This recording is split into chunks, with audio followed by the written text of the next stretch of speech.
Бүгінгі пикет бағышланған Крым татарларының депортациялауының шираттағы еллығына 1944 жылының 18 майында геноцид ұйыштырыла Крым татар халқы үстінен аларны сергінге жіберелер Өзбекстанға.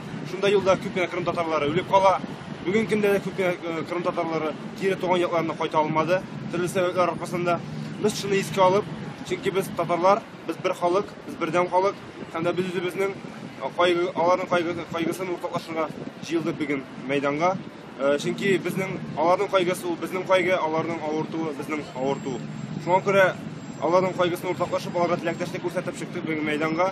Аның тагын бер максаты халкыбызга шул депортация, геноцид турында искә төшерү. Чөнки күпкенә халык аның турында белми, кызганычка каршы. Безнең максатыбыз шул да иде.